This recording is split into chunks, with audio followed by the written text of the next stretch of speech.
se você ainda não me viu por aqui, o meu nome é Lilian, sou advogada, pessoa com deficiência e membro da FEL, que é a Associação de Famílias Especiais de Londrina. E a FEL iniciou uma série de vídeos curtos voltada a apresentar alguns temas que são muito relevantes e que vão nos ajudar a entender o contexto em que se deu as conquistas importantes de interesse das pessoas com deficiência. Mas também são temas importantes para as pessoas que querem se juntar a nós na busca de uma sociedade mais inclusiva para todos e respeitando as diferenças e a diversidade humana. Então deixa o seu like, segue o canal da FEL aqui no YouTube e ative o sininho para não perder nenhum vídeo, combinado?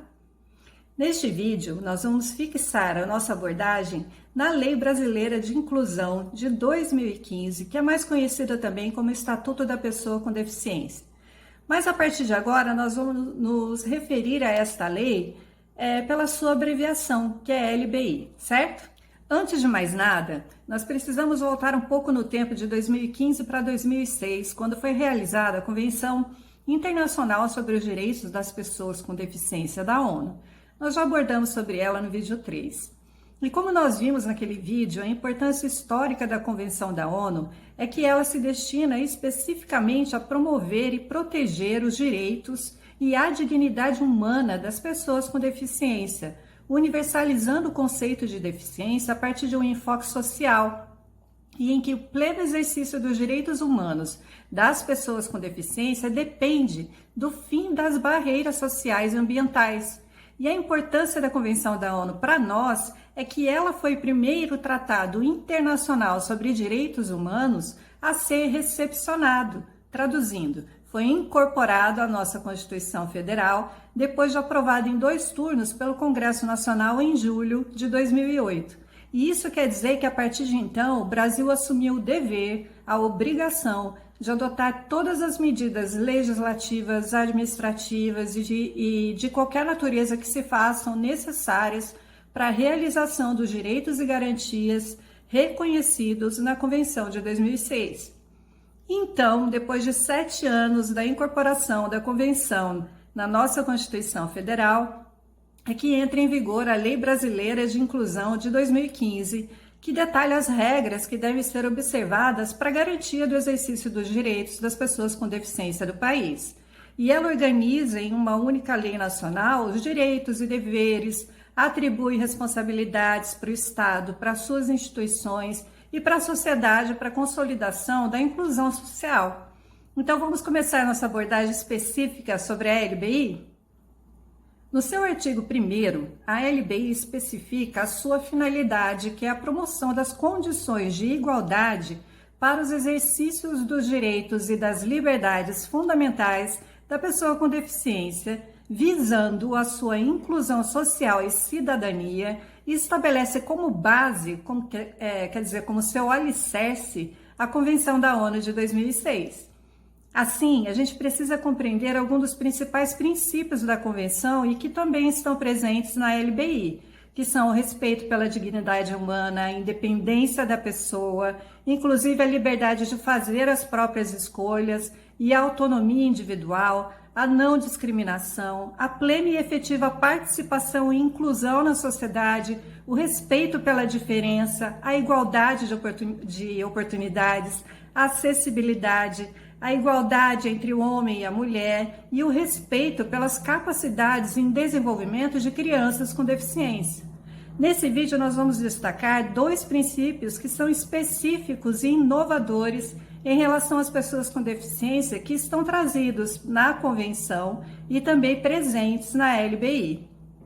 O princípio do respeito pela diferença e pela aceitação das pessoas com deficiência como parte da diversidade humana e da humanidade, e o princípio da plena e efetiva participação e inclusão na sociedade. A Convenção ela tem a finalidade de reafirmar que os direitos humanos são para todos, respeitadas as diferenças coletivas e diversidade humana, cujo fim principal é buscar, quer dizer, lutar pela dignidade humana em sentido prático e concreto. Então, em primeiro lugar, para que essa finalidade ela seja alcançada, é fundamental que haja o reconhecimento da pessoa com deficiência como pessoa digna e pessoa de direitos, que é uma condição inalienável, quer dizer, intransferível, que todos, tanto pessoas com ou sem deficiência, devem conservar. E isso quer dizer que a dignidade, a valorização do ser humano, independentemente de qualquer característica pessoal ou de utilidade social, ou seja, independe de merecimento pessoal ou social.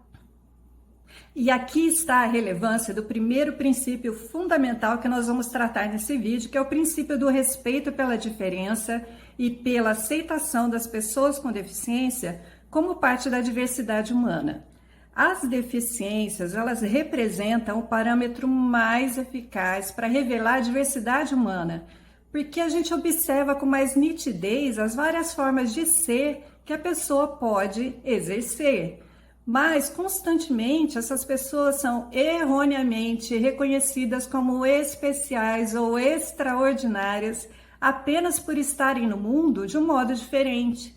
E o fundo da questão é a seguinte: a diversidade, que é negada e ignorada pela sociedade, ela representa a única realidade aceitável, porque somos todos seres singulares e únicos, não há uma pessoa que, por suas condições emocionais, físicas, culturais, sociais ou econômicas, seja igual às outras. E é justamente na diversidade que nós devemos buscar e extrair as riquezas que nos acrescentam, que nos complementam.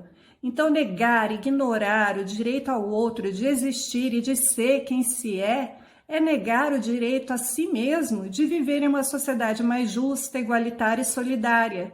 E aí nós entramos no segundo princípio fundamental, que é o princípio da plena e efetiva participação e inclusão na sociedade, que tem por objetivo justamente mudar as estruturas que são comuns dos sistemas sociais em todos os aspectos. Por exemplo, seja no sistema educacional, no sistema de saúde, econômico, cultural e etc. Para incluir todas as pessoas nesses sistemas sociais, é preciso celebrar as diferenças, porque elas são bem-vindas, elas são qualidades ou atributos que trazem em si maneiras diferentes de fazer, de pensar as coisas. Incluir assegurando o direito de pertencer, que significa que ninguém pode ser obrigado a comprovar sua capacidade para fazer parte da sociedade. Incluir valorizando a diversidade humana, porque a sociedade ela se beneficia e se enriquece de qualidade pelo fato de ser composta por uma tão variada gama de grupos humanos.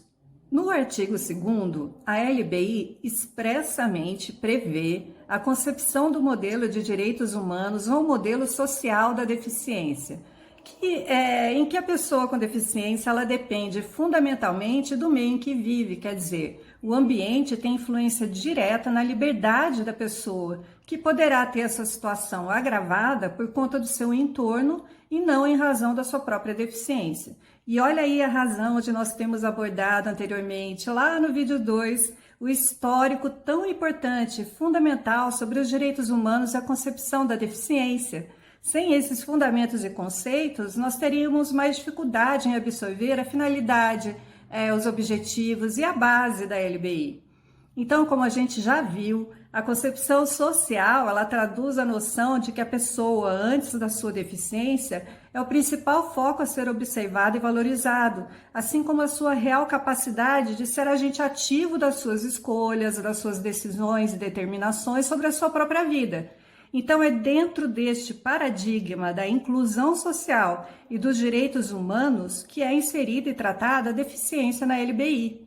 O modelo social propõe uma conceituação muito mais justa e adequada, porque reconhece as pessoas com deficiência como titulares de direitos e de dignidade humana, exigindo um papel ativo do Estado, da sociedade e das próprias pessoas com deficiência.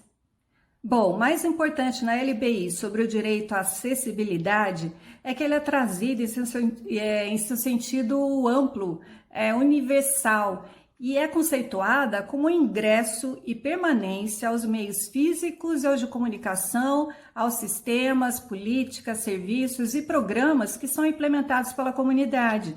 E a importância da acessibilidade está no fato de ser pré-condição para o exercício pleno dos direitos humanos e das liberdades fundamentais das pessoas com deficiência. Quer dizer, é o direito a ter direitos. Então, nós precisamos entender que a acessibilidade universal está ligada ao princípio da dignidade humana, porque a partir da garantia de uma vida digna e de qualidade, onde as barreiras físicas e sociais sejam vencidas definitivamente, é que as pessoas com deficiência podem almejar uma vida independente e também a igualdade de oportunidades. E para falar em acessibilidade completa e realmente inclusiva, além dos aspectos básicos de respeito à acessibilidade física, como rampas, banheiros adaptados, vagas em estacionamentos, por exemplo, é preciso haver a garantia de direitos políticos, sociais, econômicos e culturais às pessoas com deficiência. Por exemplo, a falta de acesso ao direito à educação reflete diretamente na falta de emprego, mesmo quando existam disponíveis vagas de trabalho que são exclusivas e destinadas às pessoas com deficiência, por exemplo, as que são garantidas por cotas de emprego no setor público ou privado.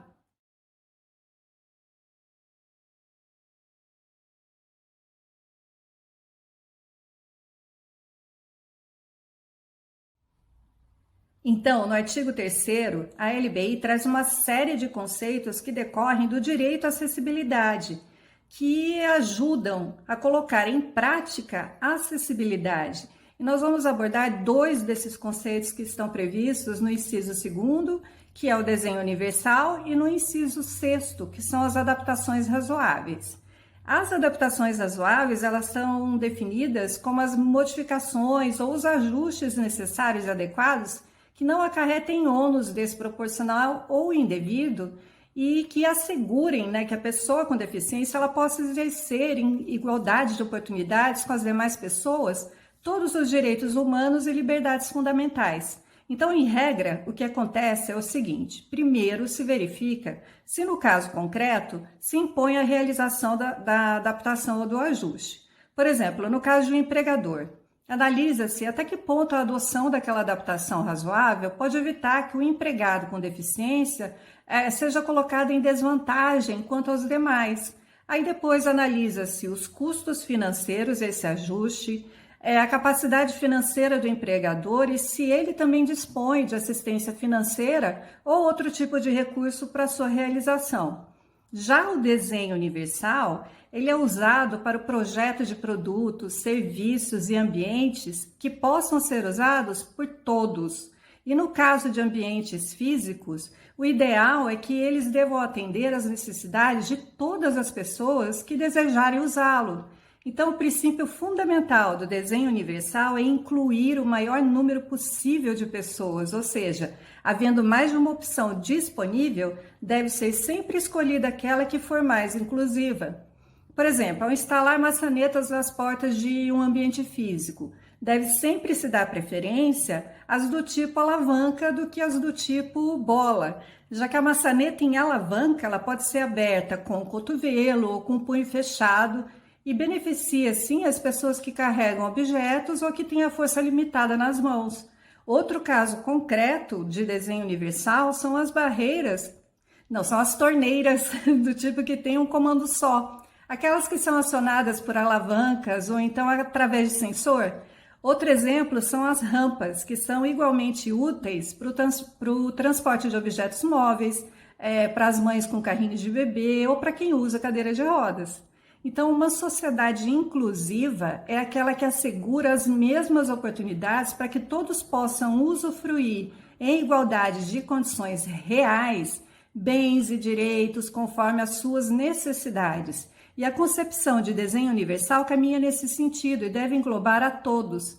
Então, quais seriam as diferenças entre as adaptações razoáveis, o desenho universal e a acessibilidade universal? Bom, é o seguinte: a acessibilidade universal e o desenho universal têm a sua fonte no princípio da igualdade de oportunidades e as adaptações razoáveis advêm do princípio da não discriminação. Explico. Desenha-se para que todos tenham o direito de ter o mesmo acesso, a mesma chance, a mesma oportunidade. Agora, adapta-se ou ajusta-se para que a pessoa ela não seja privada de direitos e garantias comuns a todos, em função de uma característica que lhe é própria.